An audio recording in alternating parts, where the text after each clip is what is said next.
Bismillah, alhamdulillah, wassalatu wassalamu ala rasulillah wa ala alihi wa ashabihi wa man tabi'ahum bi ihsan ila yaumil qiyamah amma ba'du. Kelas 7 rahimani wa rahimakumullah. Kita bahas ulangan yang kemarin ya. Nah, ini saya matiin dulu aja.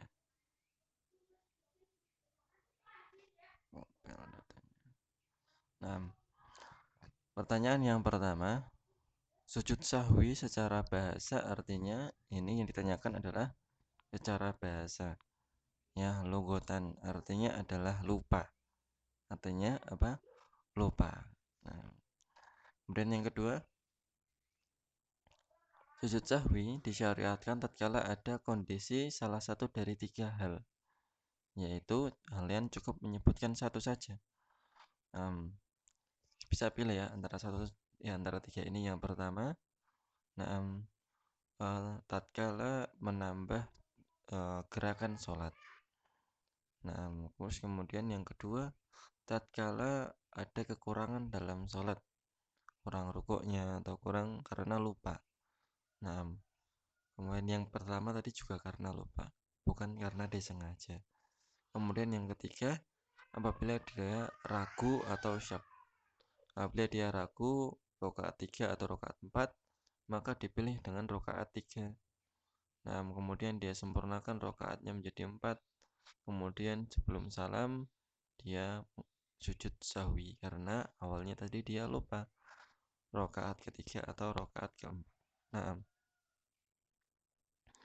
Pertanyaan yang ketiga, sholat tatawwu, contoh sholat tatawwu yang berkaitan dengan waktu adalah, ya ini banyak ya, yang berkaitan dengan waktu. 1. Sholat duha, itu juga berkaitan dengan waktu. Sholat tahajud, sholat witir, itu berkaitan dengan waktunya, ada waktu-waktu tertentu.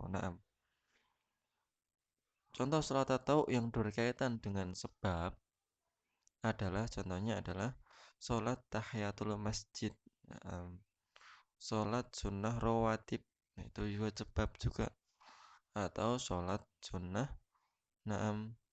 sholat sunnah gerhana, itu juga termasuk sebab.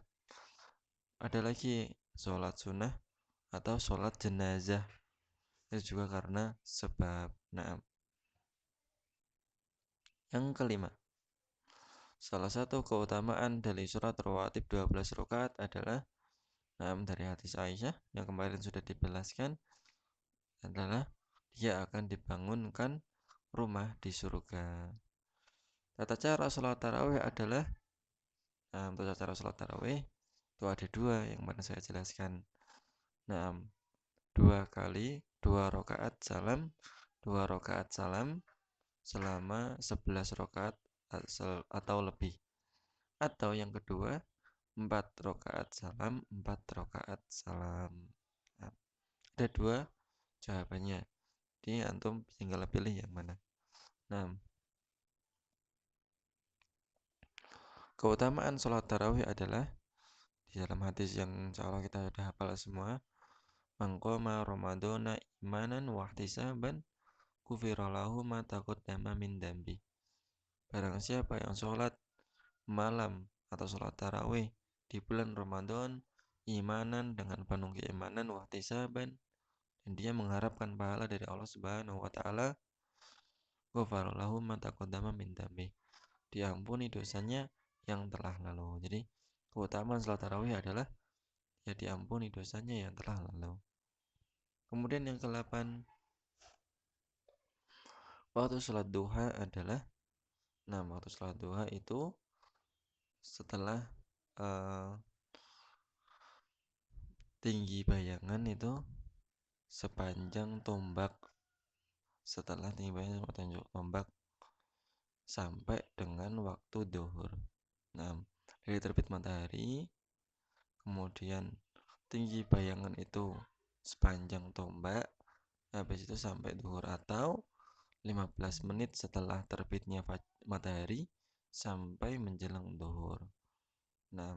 Kemudian yang ke-9 yang terakhir, Pengertian sholat tatawwu mut'ah yaitu sholat yang tidak nah, terkait sholat sunnah yang tidak terkait dengan waktu dan sebab. Nah, itu adalah pengertian sholat tatawwu mutlak. Ini kok salah ketik saya, mutlak. Harusnya mutlak ya. Nah, saya kira cukup dari saya. Ini sebentar saja untuk membahas ulangan yang kemarin. Assalamualaikum warahmatullahi wabarakatuh.